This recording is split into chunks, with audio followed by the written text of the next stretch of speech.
आता आपण मूळ अवयव पद्धत वापरून लसावी म्हणजेच लघुत्तम साधारण विभाज्य कसा काढायचा ते बघूया. 6 आणि 15 चा लसावी आपण काढूया. त्यासाठी पहिल्यांदा काय करतात, पहिल्यांदा 6 आणि 15 या दोन्हीचे मूळ अवयव पाडतात. तर 6 चे मूळ अवयव पाडूया. 6 ला 2 ने भागलं, उत्तर आलं 3. 3 ही मूळ संख्या आहे म्हणून आपण थांबलो. 15 ला 2 ने भाग जातो का? नाही जात. मग पुढची मूळ संख्या कोणती आहे? 3. 3 ने भाग जातोय? जातो आहे.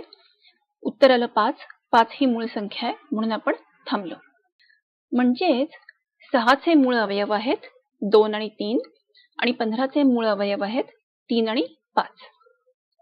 आता आपल्याला काय शोधायचं आहे? आपल्याला शोधायचं आहे लसावी. लसावी शोधायचा म्हणजे काय? म्हणजे आपण अशी संख्या शोधणार की ज्या संख्येला 6 ने पण भाग जातो आणि 15 ने पण भाग जातो आणि या दोन्हीने भाग जाणारी जी लघुत्तम म्हणजे सगळ्यात लहान संख्या आहे ती आपण शोधणार आहोत.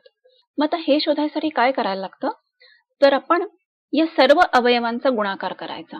म्हणजे 6 चे जे सगळे अवयव आहेत आणि 15 चे जे सगळे अवयव आहेत मूळ अवयव त्यांचा गुणाकार करायचा. पण जे सामायिक अवयव आहेत म्हणजे कुठले? म्हणजे जे दोन्ही गटांमधले अवयव आहेत सामायिक किंवा साधारण ते मात्र आपण एकदाच घ्यायचे. म्हणजे आता इथे 3 हा सामायिक अवयव आहे म्हणून 3 आपण एकदाच घेतला आणि 2 आणि 5 पण घेतले कारण ते काय सामायिक नाहीयेत. मग 3 गुणिले 2 बरोबर 6 गुणिले 5 बरोबर 30 म्हणजे आपला लसावी आलेला आहे 30. आपण बघू शकतो की 15 आणि 6 दोन्हीनी 30 ला भाग जातो. 6 पंचे 30 आणि 15 दुने 30. आता समजा मी हा सामायिक जो अवयव आहे म्हणजे या बाबतीत 3 हा एकदा नाही घेतला. तो दोन्ही ठिकाणी म्हणून मी दोन्ही वेळा घेतला. तर काय होईल? तर आपण बघूया काय होईल.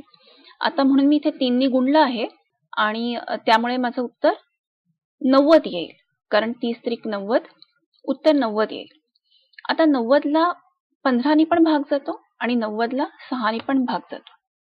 आपल्याला माहिती आहे की 15 × 90 म्हणजे 90 ला या दोन्हीनी भाग जातो. पण 90 ही दोन्हीनी भाग जाणारी सगळ्यात छोटी संख्या आहे का? नाहीये. आपल्याला लसावी काढायचा आहे आणि म्हणजे सगळ्यात छोटी संख्या काढायची आहे की जिला या दोन्हीनी भाग जातो आणि म्हणून आपल्याला तो 3 एकदाच घ्यावा लागणार आहे. कारण 3 जर पुन्हा एकदा घेतला तर आपलं उत्तर 90 येईल आणि आपल्याला सगळ्यात लहान संख्या मिळणार नाही.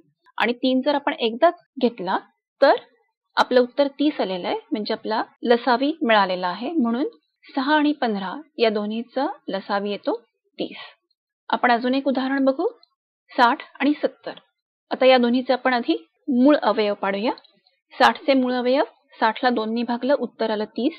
पुन्हा 2 ने भागलं उत्तर आलं 15. 15 ला 2 ने भाग जातो का? नाही जात.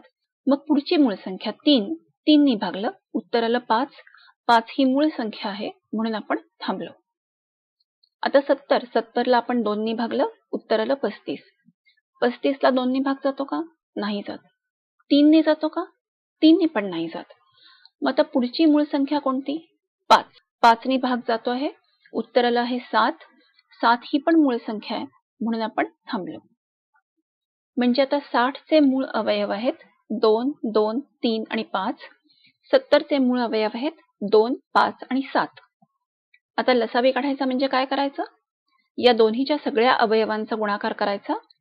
मात्र सामायिक किंवा साधारण अवयव आहेत म्हणजे जे दोन्ही गटांमधले अवयव आहेत जे इथे मी लाल रेघ मारून दाखवले ते एकदाच घ्यायचे. त्यामुळे 2 आणि 5 हे दोन्ही गटांमध्ये आहेत ते एकदाच घेतले आणि त्याला हे बाकीच्या अवयवांनी गुणलं. 2, 3 आणि 7 हे जे बाकीचे इथे गोल केलेले अवयव आहेत त्यांनी या 2 आणि 5 ला गुणलं की जे उत्तर येईल तो झाला आपला लसावी. आता आपण बघूया हे जे गोलामध्ये दाखवले आहेत 2 त्रिक 6.